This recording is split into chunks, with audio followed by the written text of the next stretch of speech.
Bienvenidos amigos de nuestro canal. Estamos estudiando la porción Vallejí y vamos a hablar sobre por qué a Israel se lo conoce, a las tribus de Israel se lo conoce como Efraín. Por qué Israel pidió que sea nombrado y sea bendecido en las futuras generaciones como que se hagan como Efraín Manager. Así que empezamos con el estudio.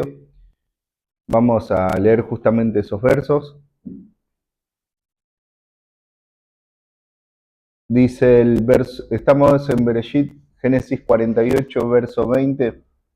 Y los bendijo en aquel día diciéndoles, en nombre de ustedes bendecirá Israel diciendo, haga Elohim que seas como Efraín y como Menashe.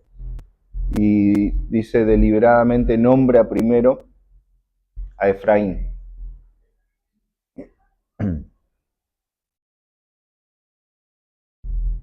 Así que, bueno, acá está el secreto para nosotros, porque Israel en ese momento bendice a sus hijos y les dice que le va a anunciar el final. O sea que Jacob sabe muchas cosas de lo que iba a pasar y también se anticipa a Yosef diciéndole, sé lo que estoy haciendo, y lo ratifica nombrando primero a Efraín y Menashe. Entonces cuando Yeshua bendice a los niños, los bendice y les dice que sean como Efraín y Menashe. ¿Está bien? Así que vamos a escribir acá primero, este es Jacob, antes de ser Israel, que lucha con el Malaj y lo bendice, él ve dos campamentos, o sea, ve el futuro de que sí, cómo se iba a defender de su hermano Esab, de Edom. Entonces dividió todo su campamento, lo dividió en dos, porque él lo vio a través de Malahim, o sea, vio esos dos campamentos que se llaman Mahanaim, dos campamentos. No solamente por eso, sino que cuando él pasa a ser Israel, eh, y ya hablamos como Israel como pueblo, se divide en dos campamentos. Entonces, pero ¿por qué Israel, cuando el Tanaj habla de Israel, se refiere a Efraín solamente? Y cuando habla de Judá, solamente habla. Entonces dice Jeremías 31, leímos ayer, no lo leímos, sino que lo charlamos, que iba a ser un nuevo pacto entre Judá y Israel. ¿Está bien? Judá, Israel. Pero cuando nosotros hablamos de un Israel sin Judá, porque Judá también es parte de Israel, pero cuando hablamos de un Israel sin Judá, se está refiriendo a Efraín. Entonces, ¿por qué cuando hablamos de las tribus del norte, hablamos de Efraín? El primer rey que tuvo Israel después que se separó entre Roboam y Jeroboam, Jeroboam era de la tribu de Efraín. Así que bueno, eso es lo que vamos a ver. Anoté un par de cosas acá, porque bueno, como es mucha información y no hay mucho margen de error, o sea, uno se puede equivocar, pero tiene que tratar de buscar los datos para que no pase eso. Vamos a ver cuáles son las virtudes y cuál es su debilidad. Y al final vamos a entender por qué se lo reconoce a las 10 tribus perdidas como Efraín. Bueno, vamos a empezar por la debilidad. Isaías habla de un Efraín ¿Me quieren grabar para el grupo? De un Efraín orgulloso, soberbio, que no acepta corrección. Oseas dice que es un indómito becerro, o sea, una persona figura a los animales como al hombre como con animales, un asno montés, o sea, un asno que no tiene, claro, que no tiene dominio de sí mismo. O sea, eso también con su juventud. Vieron que los jóvenes, ¿cuál es el problema de los jóvenes? Es que no aceptan consejo, no aceptan corrección y son impulsivos para todo. Y el mismo Isaías 29 dice que Efraín apenas tiene los frutos en la mano, se los digiere, se los come. O sea que es el impulso. Eso lo trae, vamos a decir, nos trae memoria de Sab, que le dijo, dame el guiso, y se lo comió, y sin importar nada. Si te tenía que darle primogenitura, si tenía que hacer lo que tenga que hacer, él comió. Entonces esas son las debilidades de Efraín.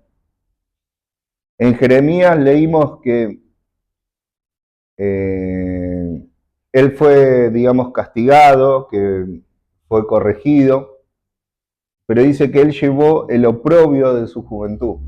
Oprobio es deshonra, vergüenza, desprecio, burla. Entonces quiere decir, si nosotros vemos la juventud que está hablando Efraín, la pasamos a Yosef, ¿qué le pasó a José?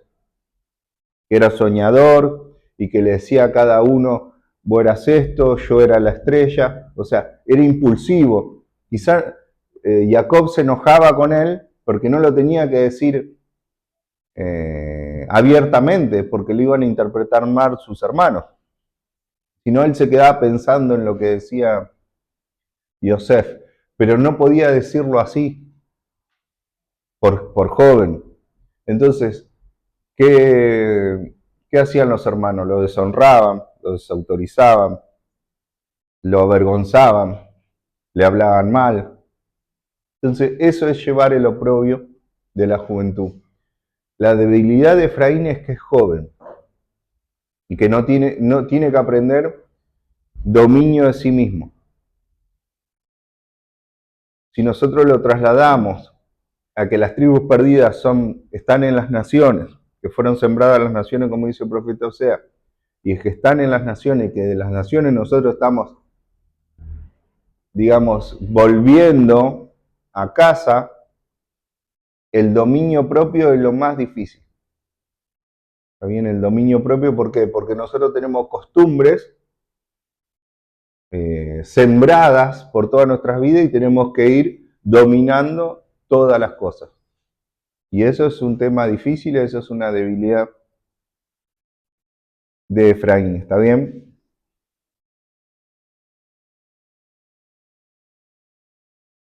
Bueno, vamos a ver la virtud. Se podría encontrar más de debilidades, pero digamos que lo resumimos, ¿no? En Jeremías 31:19 él se confiesa, dice Hashem, escuché a Efraín decir esto. O sea, Hashem sabía el corazón de Efraín y sabía que si él le daba una oportunidad, Efraín iba a regresar. Si ustedes ven el capítulo 31, habla de esto. Habla de Efraín, mi hijo amado, mi primogénito.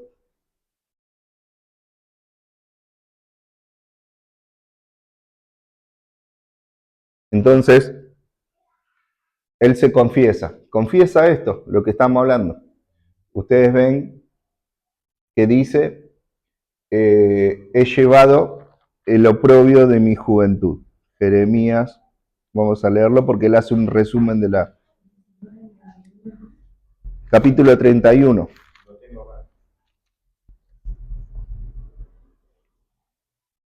Dice verso 18, de cierto escuché a Efraín, lamentarse, diciendo, me has castigado, Hashem, he sido castigado, he venido a ser como un indómito becerro, haz que yo vuelva y me arrepentiré, pues tú, Hashem, eres mi Elohim. Porque después de que me arrepentí, fui confortado y hallé descanso. Luego de que comprendí, fui avergonzado y también reprendido, pues cargué con el oprobio de mi juventud. También con lo está diciendo, con los impulsos que estaban en mí. Que obvio los pone el Eterno, para que nosotros lo dominemos, porque eso lo pone el Creador para que nosotros superemos, mejoremos nuestra vida.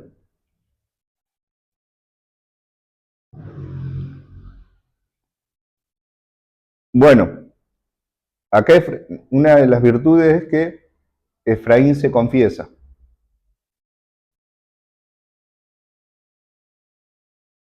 Sabe escuchar historias para su transformación. O sea, se inspira en otras historias.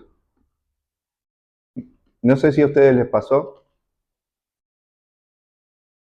que su corazón fue transformado después de leer las escrituras. Después de leer los evangelios, las historias, la justicia y el amor de Yeshua, pudimos ser transformados. A mí no me pasó eso. O sea, no me pasó eso con otras cosas. Me gustaba la música, me gustaba el arte, el cine, películas que me hacían pensar y que me hacían ver el mundo diferente.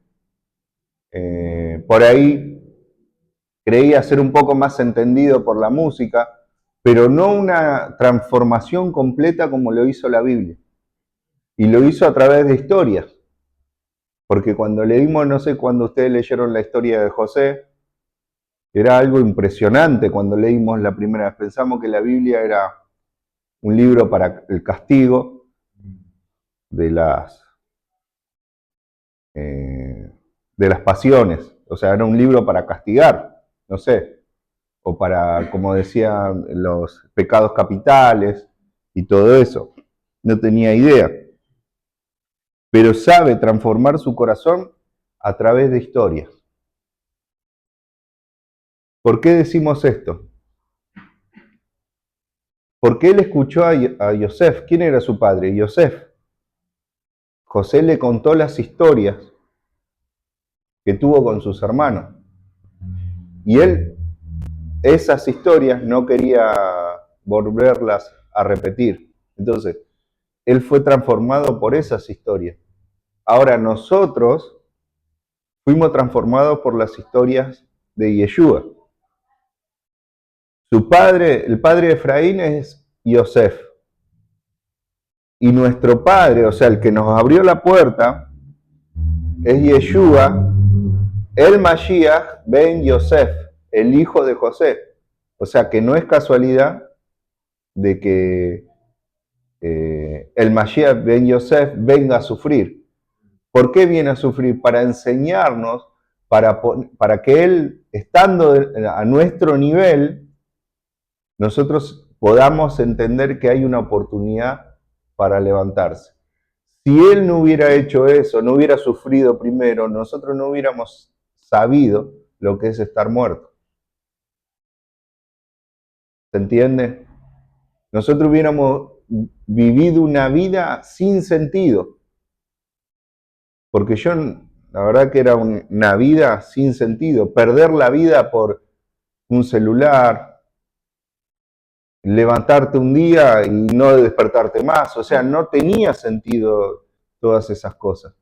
¿Por qué ahora tenemos sentido? Porque sabemos que desde lo más profundo, y antes decíamos, nada tiene solución. O sea, todo tiene solución menos la muerte. Bueno, la muerte tiene solución también. Pero nosotros no lo hubiéramos sabido.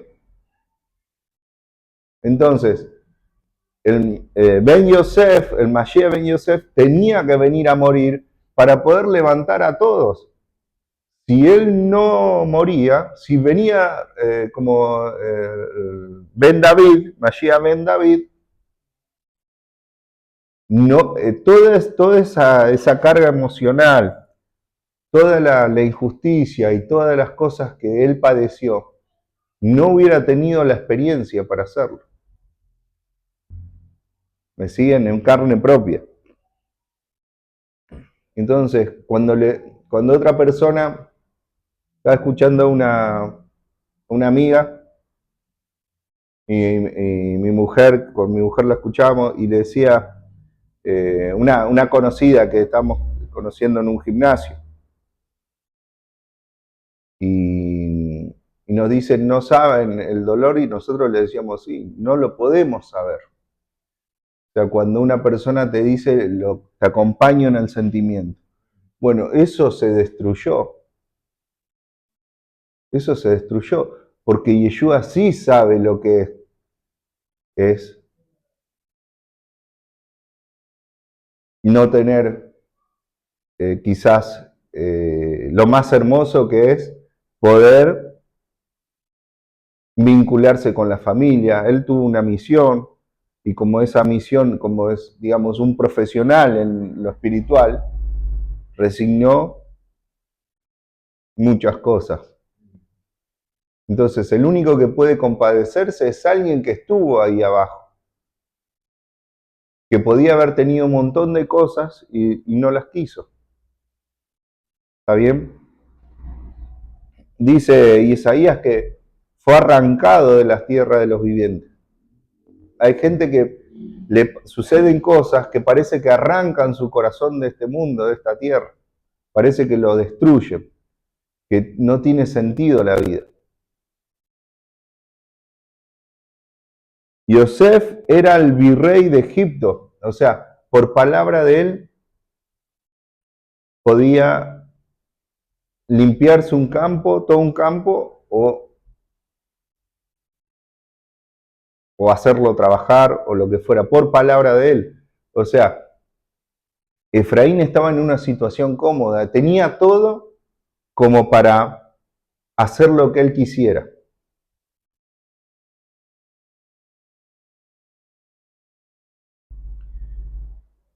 Y Yeshua, que es el Mashiach ben Yosef, es el brazo extendido del Creador. Es lo que el Eterno quiere hacer en este mundo, pasa por él. Porque el Eterno no confía en nadie más, en toda su creación, más que en Yeshua. Entonces, Yosef le enseñó, con las historias que le contó a Efraín, lo que es aceptar morir. Aceptar morir. Sembrar para multiplicar. Entonces, nosotros aprendimos con la ayuda de Hashem, estamos aprendiendo a morir, a resignar, a dejar, que Hashem se haga su voluntad por sobre todas las cosas. Eso es entregar la vida al Creador.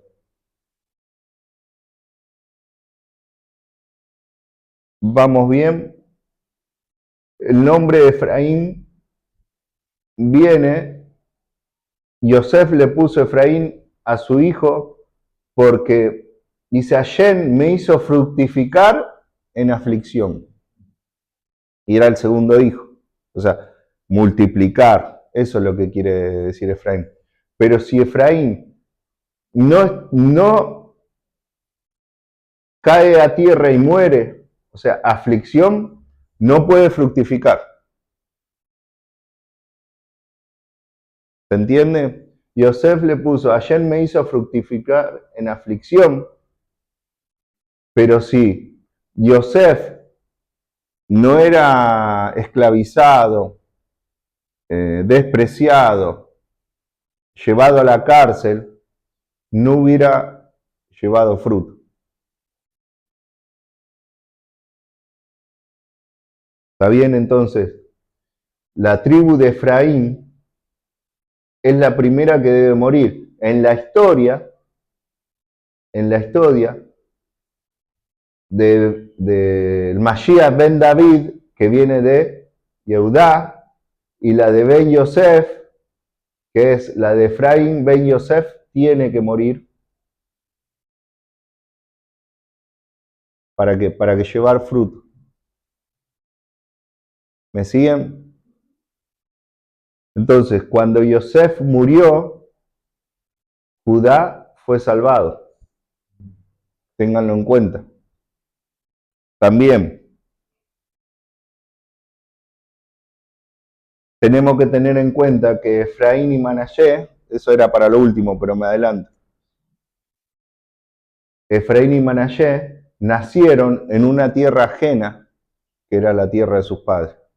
¿Está bien? Eso anótenlo en su memoria. Efraín solo no puede. Esa es la virtud de Efraín también, que sabe que él solo no puede. Necesita a Menashe, porque Efraín es grande por Menashe. ¿Quién hace resaltar a Efraín? Menashe. Porque Menashe, cuando él no recibió la primogenitura que le correspondía, no hizo problema. No se separó, no se fue, no se quejó. Entonces, esta es la gran bendición que nosotros tenemos, que seamos como Efraín y Manashe. Porque Efraín seguramente que no se jactaba de tener la primogenitura. Entonces, Manasés no tenía tampoco que quejarse de Efraín, o sea que era una dualidad que trabajaban juntos. Hay un pasaje que dice que Judá y Efraín van a trabajar juntos. Me parece que es Isaías o Jeremías, no recuerdo bien. Pero lo que voy es que Efraín sabe romper moldes. Efraín, cuando digo Efraín, es Efraín y Manashe. Saben romper moldes, tradiciones, estructuras heredadas. O sea, lo que fue Caín y Abel como hermanos. Lo que fue Isaac e Ismael como hermanos. Jacob, Esab como hermanos. Y José y sus hermanos. O sea, tenían todo para decir, no, pero esto lo heredé.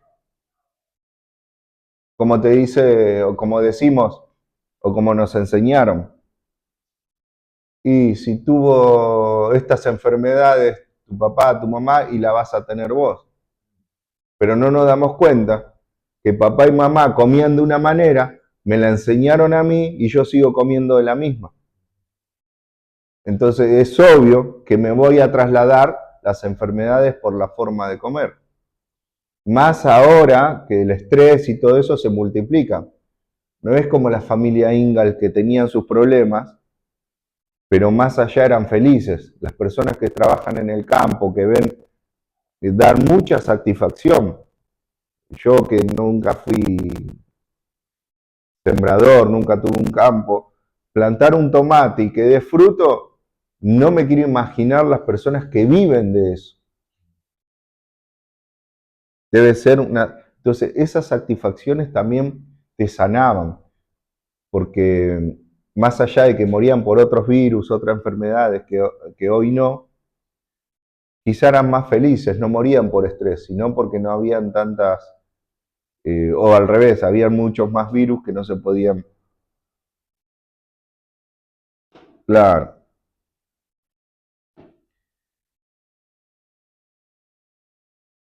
Bueno, entonces Israel los bendijo y les dijo que te haga Elohim. Elohim es justicia, ¿está bien?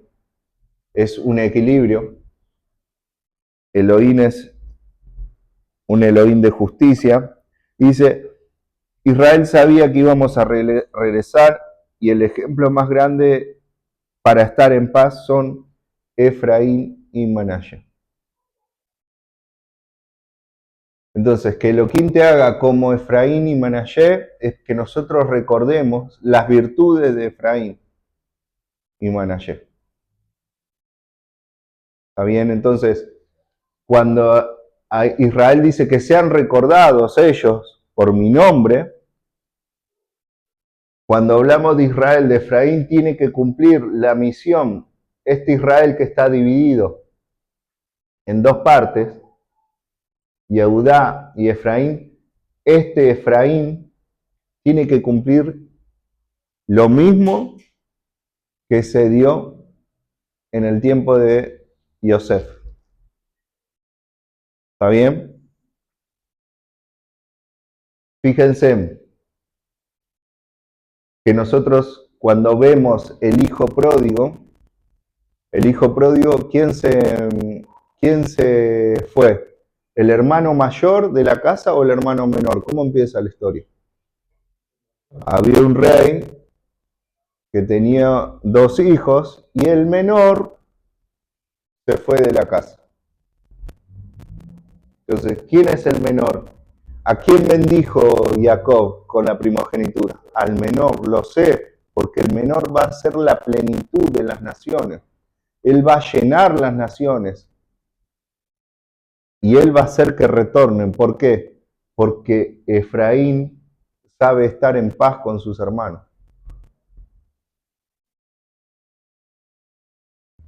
Entonces, cuando nosotros vemos la historia del hijo pródigo, el hijo menor se va. La historia de Jesús no dice por qué se va, pero si Jesús está hablando de la historia de Israel, de Judá y Efraín como nosotros lo entendemos, Efraín se va por impulsivo, por juventud, y Judá lo oprime por ser joven, lo avergüenza, vamos a decir, en esa casa imaginaria, en esa alegoría que hace Yeshua. Porque en Primera de Reyes capítulo 12 habla el pueblo de Judá, dice, vamos a ponerle cargas pesadas para que ellos paguen. Si pagaban duro con mi padre, conmigo van a pagar más duro. Y ahí Jeroboam dice, Israel, no tenemos nada con la casa de David, nada con el hijo de Isaí, cada uno a sus tiendas y cada uno preocúpese por lo suyo. ¿Qué vamos a estar trabajando? Para eso. Entonces fue un impulso. Porque ¿qué hubiera pasado que Efraín hubiera pagado lo que le estaban pidiendo, mucho esfuerzo, y que Allen haga justicia? Hubiera puesto un rey, así como quitó a Jeroboam, vamos a decir, hubiera puesto un rey en Judá, que sea más justo para el pueblo, ¿sí o no? Pero ¿qué tenía que esperar Efraín? A que Allen actúe. No esperó. Entonces, el hijo menor tenía que haber esperado a que el padre actúe. No actuó, le dijo al padre, o el padre iba a actuar en su tiempo, quizás, le dijo al padre, dame la herencia que me corresponde, que me voy.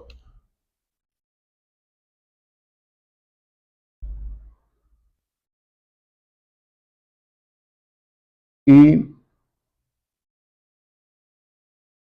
vemos Jeremías 3:11. De esta manera podemos ver la historia del hijo pródigo completa. ¿Vamos bien, Ana?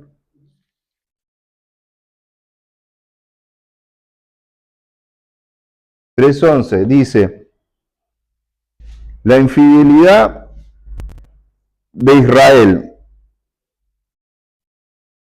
Dice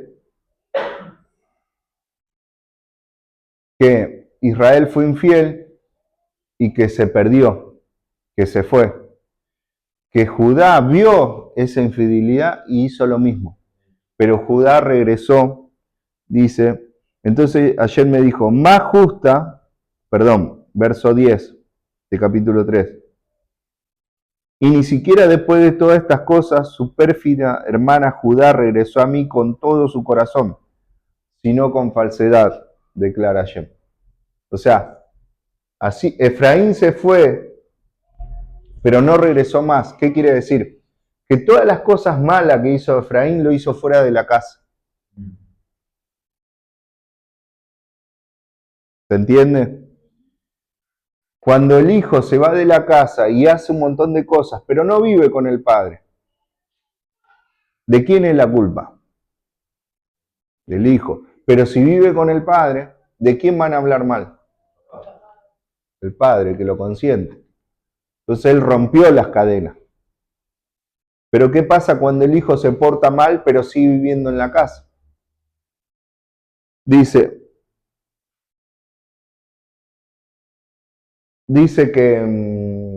que más justo fue Efraín, o sea, Israel, que se perdió y que no quiso regresar, que Yehudá, que se fue, pero regresó no con todo su corazón. Cuando nosotros vemos la historia del hijo pródigo, cuando vuelve el hijo, ¿dónde está el hermano?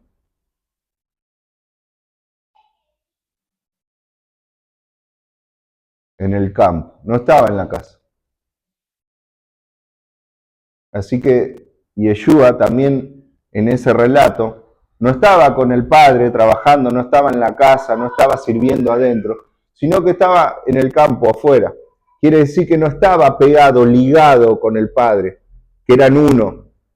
¿Se entiende? Porque así como el padre confía en Yeshua para que él haga todo y confía, digamos, ciegamente, entre comillas, porque no podemos personificarlo, pero para que se entienda, el padre de la casa tenía que trabajar con el hijo ciegamente.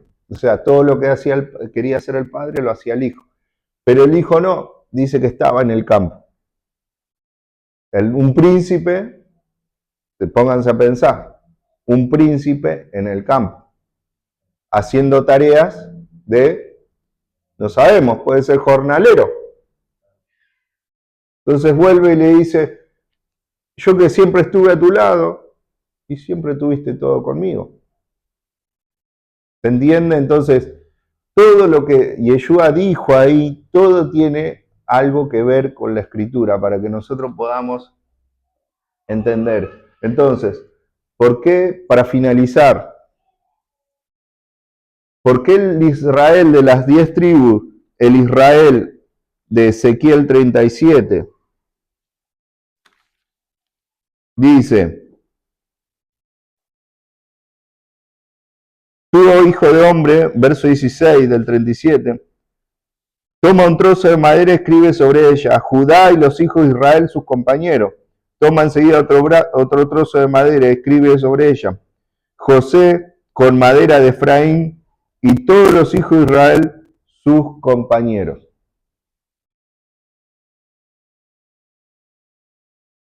Luego únelas una con la otra para que sean una sola madera en tu mano. La historia termina que Judá y Efraín trabajarán juntos. ¿Tienen alguna pregunta antes de que cerremos el video?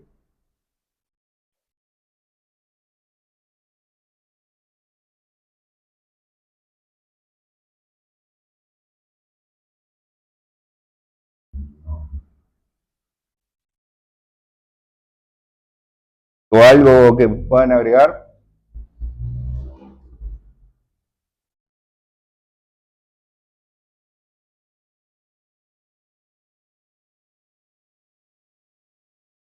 Isaías 11. Isaías 11.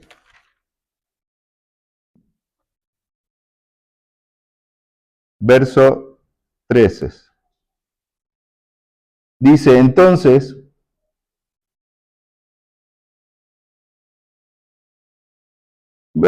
capítulo 11, verso 11. Esto no es, digamos, una cronología del futuro, pero habla del mundo venidero. Del lobo morará con el cordero, ¿está bien? Pero está hablando de el final, van a ver que habla de seres humanos y la paz, ¿está bien? verso 11, verso 10, todo es todo aprovechable. Sucederá en aquel día que la raíz de Isaí estará como estandarte para las naciones. A él buscarán las naciones y su lugar de reposo será glorioso. Cuando habla de Goim, la raíz de Isaí es Yeshua, y cuando nosotros vamos a buscar ese estandarte,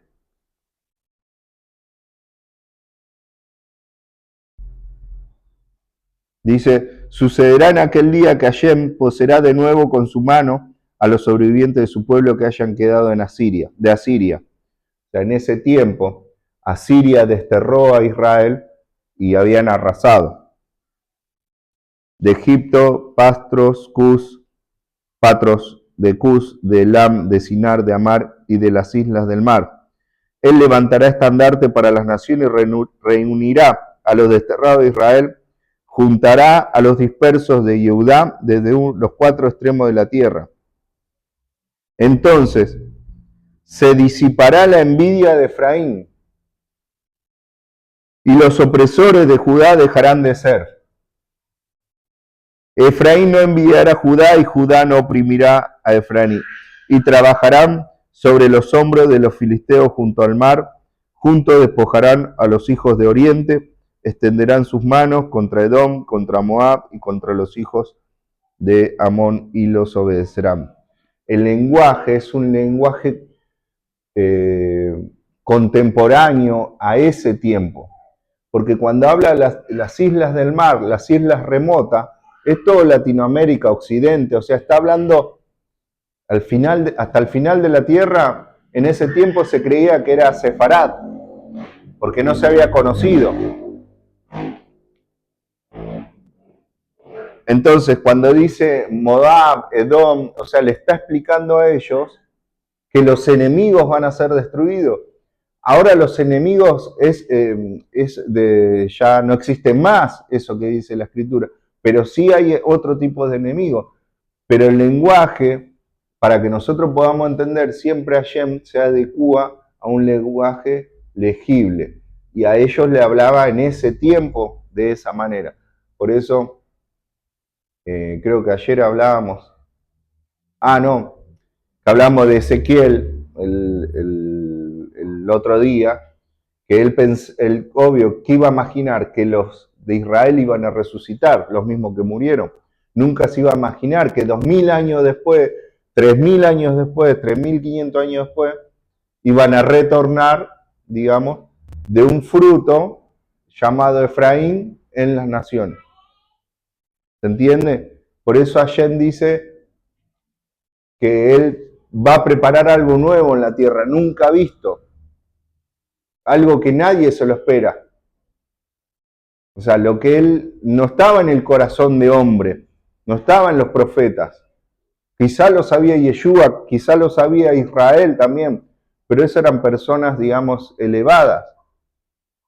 Y quizá a cuenta gota sabía, pero quizá no se imaginaba todo esto que está transformando a Hashem por su misericordia.